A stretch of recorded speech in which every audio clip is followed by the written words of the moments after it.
and I followed his will for my life. And I keep on taking my wife further south. We started out, she's originally from Northern Virginia, brought her down to North Carolina, took her down to South Carolina, took her down to Georgia. She said, please tell me Florida is not in the works. I said, I don't plan on going anywhere else.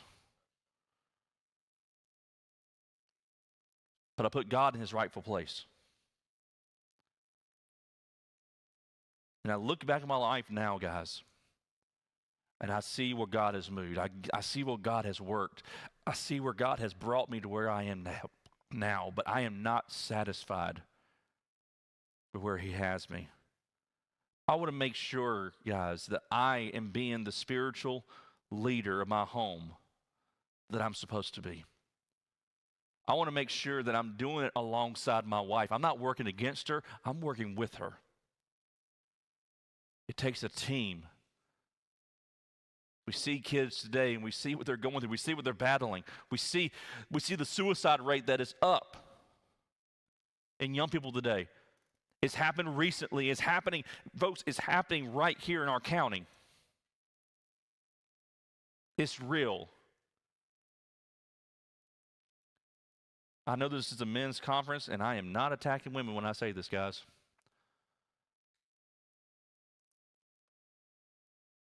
Men are supposed to be the spiritual leaders. Men are the ones that are supposed to be the ones that are saying, we're going to church. We're going to follow Jesus. We're going to follow what the Word says. That matters. And I'm sorry, guys, it's the truth.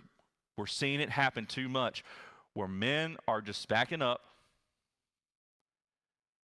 and then mama has to step up and say, come on, kids. Come on, kids. And daddy's back here. And don't tell me little Jimmy and little Susie are not looking and saying, where's daddy?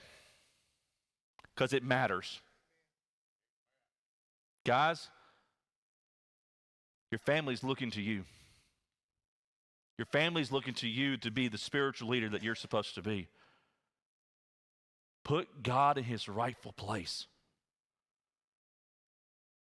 Put God where he's supposed to be at.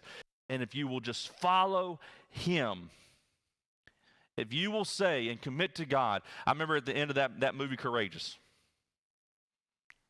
Remember that movie?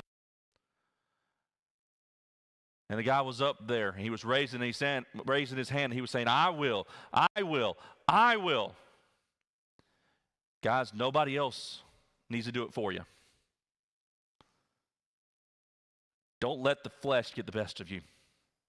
Don't let your desires and your own commitments and your own what you want, don't let that lead your family. Don't let the world and success around the world that is looking to you and saying, this is what's successful. This is what we deem is what is supposed to be. Don't look at that and say, okay. And don't give space to the devil. Guys, and it's a battle every day, as I said. Every day, battle that flesh, defeat that flesh. Every day, look at the world around you, know that, hey, I am in the world, but I am not of this world. And look at the devil and say, devil, not today. Amen. Not today, Satan. You cannot have my family. You cannot have my wife. You cannot have my life. I'm going to give it to God. Guys, step up. Be courageous leaders and say, I'm going to be the one that leads my family.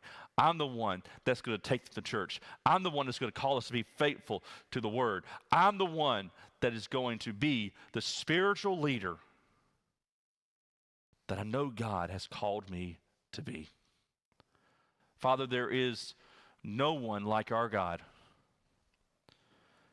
God, you have put things in our life that sometimes we look at and we wonder why. Lord, a man was encountered with an enemy in a pit full of snow, and yet, God, he had the strength to defeat that lion. Two of the best men of another country came and he battled against and he defeated those two men.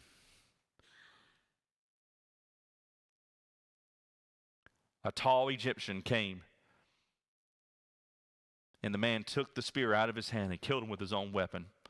God, help us every day, and maybe even multiple times during the day, God, we encounter the flesh, we encounter the world, we encounter the devil. God, help us to defeat these enemies that are in our lives.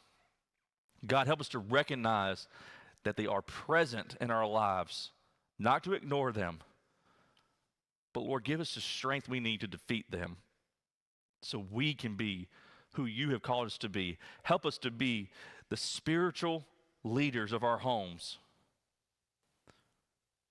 But God, we cannot do it by ourselves. We need your help.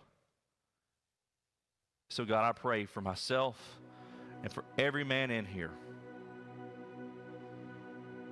to fully commit themselves today, to be courageous in the face of these enemies, and to lead well what you have put in their hands. And I ask this in your name. Amen.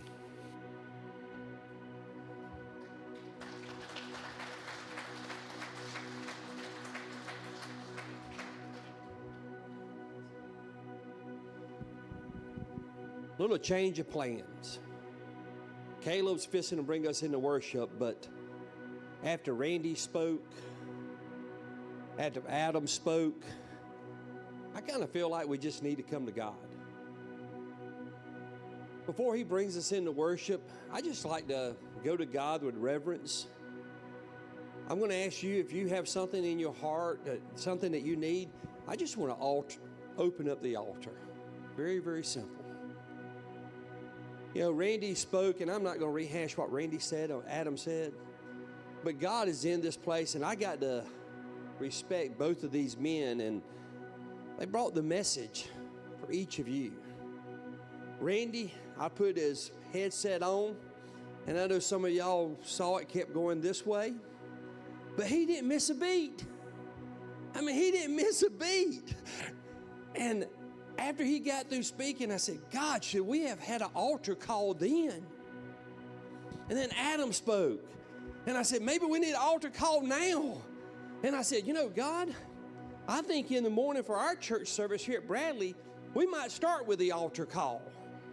So I'm going to shut up, and I'm just going to have the altar open, and I'm going to give you a moment. And, you know, I've been wrong before, people. Maybe nobody in here needs it. Maybe I'm speaking to myself. But I just fix and go to the altar, give God some time, have prayer with God, and we're not going to say a prayer. We can have some background music like you're playing now, and the altar is open, and it's up to you. And then when everybody gets through up here, we'll let Caleb bring us into worship through music again. But God bless you for coming today. God is moving in this place. God bless you.